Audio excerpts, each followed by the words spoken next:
دعا پورے نماز سے ناشتہ کر رہی تھی۔ سامنے ٹی وی پہ مارننگ شو لگا ہوا تھا۔ ایک ہاتھ میں سینڈوچ اور دوسرے میں چائے کا کپ پکڑے روبینہ کو دیکھا۔ روبینہ کے ہاتھوں میں اخبار تھا، پورے نماز سے تازہ ترین خبریں پڑھ رہی تھی۔ امی، یہ کون لوگ ہیں جو صبح سویرے ٹی وی پہ مارننگ شو دیکھ رہے ہوتے ہیں؟ اس نے چائے کا سپ لیا اور میز پہ رکھی سوسر پہ کپ رکھ دیا۔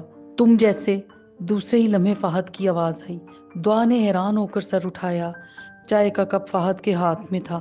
یہ کیا کر رہے ہو؟ اس نے کپ کی طرف اشارہ کیا۔ تمہاری ہیلپ، اس نے لمبا گھونٹ بھرتے ہوئے جواب دیا۔ یہ کون سی ہیلپ ہے؟ دعا نے منہ بنا کے پوچھا۔ آؤ بیٹھو، بریک فاسٹ کرو، روبینہ نے مسکرا کے کہا اور اخبار کو تہہ لگائی۔ کر آیا ہوں، بس چائے پینی تھی، تھینکس۔ وہ چائے کا کپ رکھ کر دعا سے بولا، چلو جلدی کرو، کلاس کا ٹائم ہو رہا ہے۔ ماما کل سے میں اس کے ساتھ نہیں جاؤں گی، چائے بھی نہیں پینے دیتا ڈھنگ سے۔ تو کل یہ کہنے مت آنا کہ پلیز آج لے چلو، صرف آج۔ فہد نے اس کی نقل اتاری۔ کل کی بات کل دیکھیں گے، میں آج کی بات کر رہی ہوں۔ میرا آج کا فیصلہ یہی ہے کہ میں کل سے تمہارے ساتھ نہیں جاؤں گی۔ دعا بدستور غصے میں تھی۔ فہد نے پلٹ کر روبینہ کو بائے کہا۔ روبینہ نے مسکرا کے دیکھا۔ اور آج کا کیا فیصلہ ہے؟ فہد نے سنجیدگی سے پوچھا۔ چل رہی ہوں، وہ احسان کرتی اپنی جگہ سے اٹھی۔ تمہارا مسئلہ کیا ہے؟ دعا نے گاڑی میں بیٹھتے بیٹھتے پوچھا۔ تم؟ فہد نے گاڑی سٹارٹ کی اور مسکرا کے دعا کو دیکھا۔ میں کیا مطلب؟ اس نے تیکھے انداز میں دیکھ کر کہا۔ چائے تو اتنی کڑوی نہیں تھی جتنا کڑوا تمہارا لہجہ ہے۔ اس لیے کہ کلاس ابھی نہیں تھی، تم جلدی کالج کے لیے نکلے ہو، کیوں؟ فہد نے بے ساختہ ریسٹ واچ دیکھی اور حیران ہو کر بولا، اچھا تو پھر مجھے ایسا کیوں لگ رہا تھا کہ ابھی کلاس ہے؟ Very funny. دعا نے موبائل نکالا۔ تم آرام سے گاڑی چلاؤ، موبائل آف کرو، فہد نے حکمیہ انداز میں کہا۔ یار فیس بک دیکھنے دو۔ بالکل نہیں، میں تمہارے ساتھ ہوں اور تم موبائل دیکھ رہی ہو۔ اف، ایک تو تم۔ اس نے زچ ہو کر موبائل رکھ دیا۔ وہ ایسا ہی تھا، اسے اچھا نہیں لگتا تھا کہ وہ اگنور ہو، اور وہ خود کو اگنور ہونے بھی نہیں دیتا تھا۔ ماں کا لاڈلا تو تھا ہی، بہن نے بھی بیجا پیار سے سر پر چڑھا رکھا تھا۔ رہی صحیح کسر کالج کے لڑکے لڑکیاں پوری کر دیا کرتے۔ لمبا چوڑا، خوش مزاج، خوش پوش، حاضر دماغ لڑکا کسی بھی لڑکی کا آئیڈیل ہو سکتا تھا، جو وہ تھا، دعا کا، اور شاید اب اجالا کا بھی۔ اجالا صحن میں بچھے تخت پر بیٹھی ناشتہ کر رہی تھی۔ عروج بہت افسردہ بیٹھی ہوئی تھی۔ اجالا عروج کو دیکھ کر پریشان ہو رہی تھی، لیکن عروج کی افسردگی کا عجیب حال تھا۔ وہ سوچ رہی تھی پتہ نہیں اس کی قسمت میں کیا لکھا ہے۔ سلیمہ بیگم کچن سے آئیں اور عروج کو اس حال میں دیکھ کر اس کے پاس چلی آئیں۔ عروج کے اداس چہرے کو دیکھا تو کلیجہ منہ کو آنے لگا۔ امی، مجھے آپ سے ایک بات کرنی ہے، اجالا نے عروج کو دیکھ کر ماں کے کان میں سرگوشی کی۔ ہاں بولو، سلیمہ بیگم نے کہا۔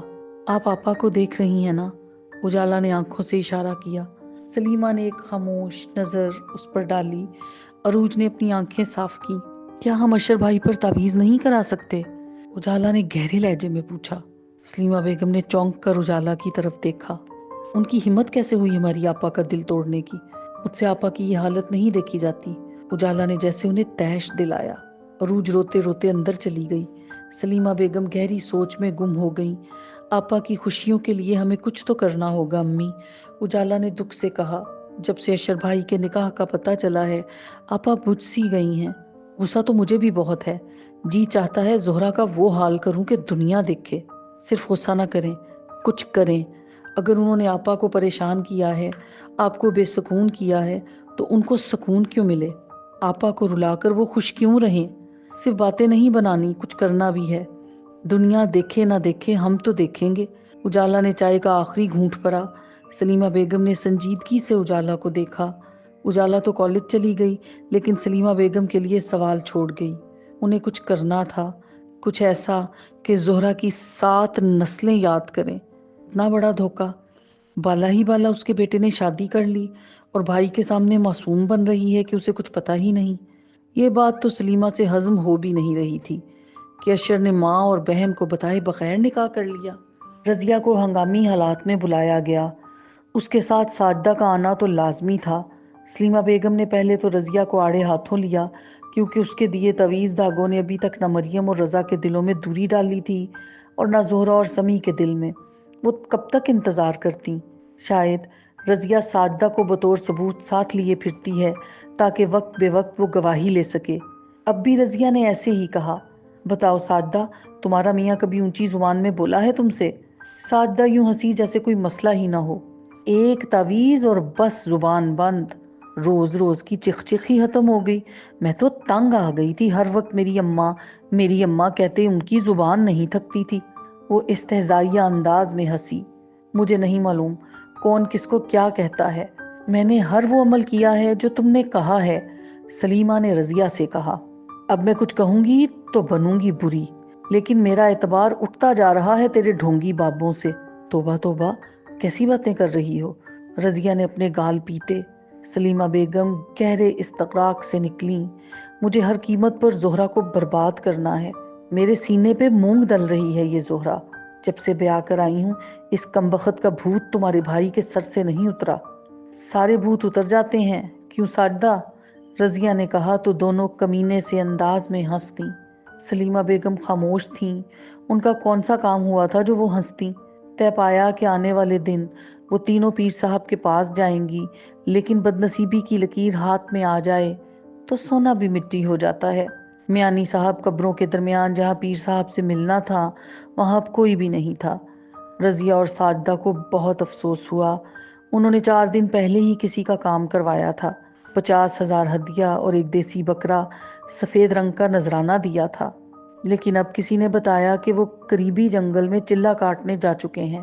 حساب کتاب لگایا تو قریب ترین جنگل بھی مری کی پہاڑیوں سے دوسری طرف بن رہا تھا۔ بیچارہ، ساجدہ نے بے ساختہ کہا، اس کے کئی خواب پورے ہوئے تھے، کام ہوئے تھے، زبان بندی ہوئی تھی۔ رضیہ افسردہ تھی، لیکن جو سلیمہ کے دل پہ گزر رہی تھی کوئی نہیں جانتا تھا۔ ساجدہ اور سلیمہ تھک ہار کر ایک چھوٹے سے مزار کے پاس بیٹھ گئیں۔ جانے کس کا مزار تھا؟ سبز رنگ سے ڈھکی قبر کے سرہانے مٹی کا گھڑا تھا جس کے گلے میں موتیے کے تازہ پھولوں کا ہار بندھا تھا۔ مٹی کی پیالی گھڑے کے اوپر رکھی تھی۔ سلیمہ نے ادھر ادھر دیکھا اور اٹھنے کا کہا ہی تھا کہ اس قبر کا ٹھیکیدار آ گیا۔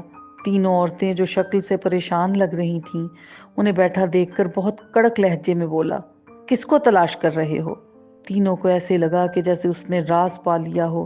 رضیہ رسان سے بولی، یہاں ایک بزرگ بیٹھتے ہیں، اب نظر نہیں آ رہے۔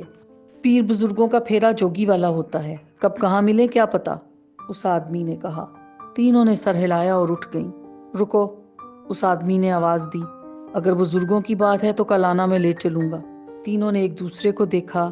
آدمی ان کا اضطراب دیکھ کر ہنس دیا اور بولا، بھروسہ نہیں مجھ پر تو مت آنا، ہم ضرور آئیں گے۔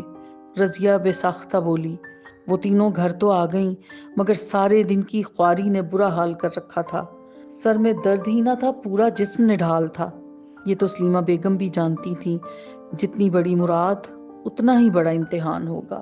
وہ امتحان دینے کو تیار تھیں مگر پھل بھی تو میٹھا ہو۔ پنڈلیوں میں اینٹھن ایسی تھی کہ پیر اٹھتے نہ تھے۔ اجالا نے کام کرتے کرتے سر اٹھایا۔